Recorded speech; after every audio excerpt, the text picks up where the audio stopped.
भाई ताली बजाओ, ताली बजाओ। और आप कहते हो हिंदुस्तान हमारे बाप का नहीं। मित्रों, हम भी हिंदू मुस्लिम एकता वाले लोग हैं। हम भी कहते हैं कि अजानें मुस्कुराती हैं भजन की बागवानी में, बटन रामू लगाता है रफी की शेरवानी में, रजा की ईद पर राजीव सिवई खूब खाता है, मदीना मुस्कुराता है यहाँ गंगा के पानी में। हम ये गाते गाते मर गए और आपने हमारे भारत माता को डायन बोला, आपने हमारे भारत को गाली दी, आपने हमारे भारत की बर्बादी के नारे लगाए। हम नहीं सहन करेंगे। और सीए के समर्थन में आज मैं खड़ा हूं, एक विशेष कविता लेकर आया हूं और इजाजत चाहता हूं मैं अपने कपिल भैया की कि वो कविता सुनाई जाए। सीए क्या है? भारत पाकिस्तान बांग्लादेश अफगानिस्तान में जो हिंदू जैन सिख ये प्रताड़ित हैं, वो यहां आए, हम उनको नागरिकता देंगे। यहां के मुसलमानों को क्या दिक्कत, समझ में नहीं आ रहा। 4 अरब लोगों को आप पाकिस्तान अफगानिस्तान जैसी कंट्रीज से लाके हिंदुस्तान में कहाँ रखेंगे? दिल्ली, बॉम्बे, भोपाल, जगह कहाँ है? उनको नौकरियां क्या देंगे? मुझे एक बात बताएं, आप में से किस किस के पास अच्छी नौकरी है? नौकरी तो है कोई, एक मिनट, आप क्या एम्प्लॉयमेंट देंगे? वो खाएंगे क्या? वो पहनेंगे क्या? एक तो हमारे पास वोट करने के लिए अलग कार्ड है, आधार कार्ड का क्या यूज है? डिमोनेटाइजेशन क्यों हुई? आई एम सॉरी, बट अगर हम एक चाय बनाने वाले को देश पकड़ा देंगे तो ये होगा। हम सबसे बड़ी गलती ये हुई है कि हमने जिस गवर्नमेंट को इलेक्ट किया है, it is biting us in the face. तो क्या आप नहीं मानते एक मजबूत प्रधानमंत्री देश को मिले और मजबूत हाथों में देश है हमारा इस टाइम? बिल्कुल भी नहीं। आपको लगता है ऐसा? क्या आपको लगता है कि देश मजबूत हाथों में है? आप मुझे एक बात बताएं, आप रिपोर्टर हैं, पुलिस का काम क्या होता है? देश की सुरक्षा करना, लोगों की सुरक्षा करना। पुलिस कर क्या रही है? जुडिशरी का क्या काम है? न्याय दिलाना लोगों को। जुडिशरी क्या कर रही है?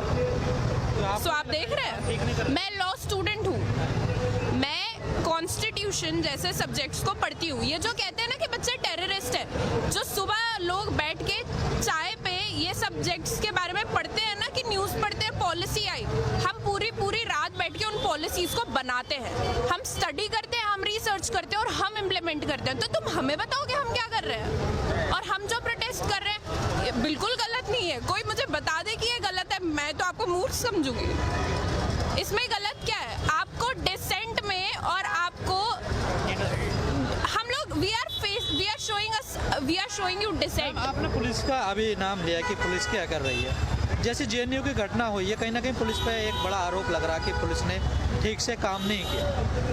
तो देखिए, मैं आपको एक बात बताती हूँ, my father is a police man, I am a Kashmiri, ठीक है? मुझे पता है पुलिस वाले का काम क्या है, because I have been raised by a police officer myself. एक पुलिस वाले का काम नहीं है कि वो यूनिवर्सिटी के अंदर एंटर करके 15 दिसंबर और 5 जनवरी की रात को और शाम में क्या हुआ है, मैं बिल्कुल कंडेम करती हूँ उस हरकत को। 15 को आप जामिया के अंदर आते हैं, I was a part of the protest, आप अंदर आते हैं, आप बच्चों को लाठी चार्ज करते हैं, आप कहते हैं कि हमारे पास परमिशन थी, और फिर जब 5 तारीख को आप यूनिवर्सिटी के अंदर जाते हैं, आप गूंस को, आप गुंडों को रोक नहीं सकते हो प्रॉपर्टी वैंडलाइज करने से, बिकॉज आपको परमिशन चाहिए थी। आपको क्या लगता है जो बच्चे रात बैठ के पढ़ रहे हैं, जो लाइफ जी रहे हैं, ठीक है, हम लोग कॉलेज स्टूडेंट्स हैं ना, हमने इतनी जिंदगी नहीं देखी, लेकिन हम बेवकूफ तो नहीं है ना। आप हमारे मुंह पे आके हमको बता रहे हो, कितना और बेवकूफ बनाओगे जनता? लोग ये तो जानते हैं कि पुलिस तो सरकार के अंडर में होती है और जैसे सरकार आदेश करेगी वैसे पुलिस काम करेगी। और हम मोदी जी को भी बताना चाहेंगे, बीजेपी को बताना चाहेंगे कि जिस तरह आपने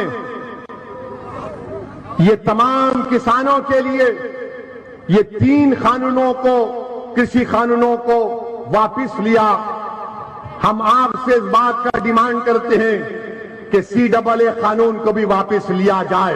क्या आपको मंजूर है? क्या आपको मंजूर है कि CAA का कानून वापस लिया जाए? अरे अगर है मंजूर तो कहो मंजूर, ताकि मालूम हो जाए मोदी जी को, वरना बोलेंगे मैं ही तपस्या किया था खाली। CAA का कानून वापस लेना चाहिए। क्यों लेना चाहिए? क्योंकि वो संविधान के खिलाफ है। वो संविधान जिसको बाबा साहेब अम्बेडकर ने बनाया था, जिसमें मजहब की बुनियाद पर कानून नहीं बनाया जा सकता, बीजेपी ने मजहब की बुनियाद पर भारत के संविधान में फंडामेंटल राइट टू इक्वालिटी है, बराबरी का हक एक फंडामेंटल राइट है। उस फंडामेंटल राइट के खिलाफ कानून बनाया गया और हम मुतालबा करते हैं कि CAA कानून को भी वापस लिया जाए। हमसे मीडिया वाले पूछ रहे हैं कि अगर नहीं करे तो क्या करेंगे?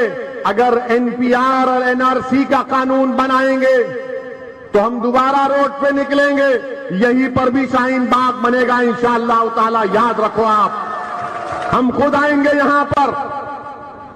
हम मुतालबा करते हैं कि CAA का कानून वापस लिया जाए और ये जो किसान हैं वो सही पहचान लिए बीजेपी और मोदी और अमित शाह को।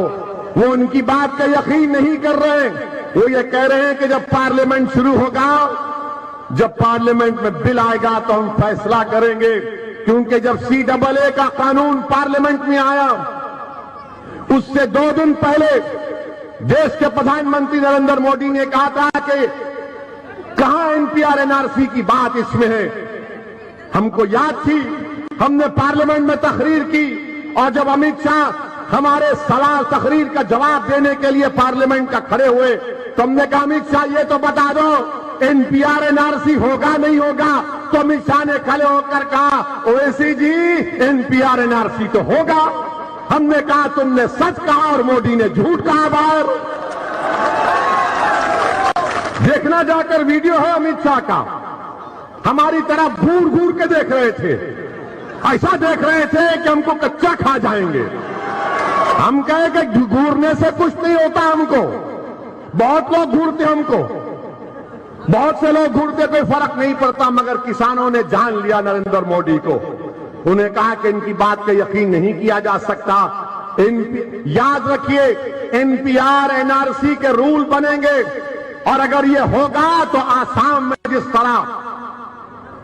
तरह आसाम में लोगों को उनकी शहरियत से महरूम कर दिया गया, वही प्रोग्राम है, वही प्रोग्राम है। इसके खिलाफ आपको आवाज उठाना है। मेरे अजीज दोस्तों और बुजुर्गों, यही चंद बातें थीं जो मैंने इखलास के साथ आपके सामने रखा। मेरी आपसे दबन गुजारिश है कि मुत्तहिद हो जाइए।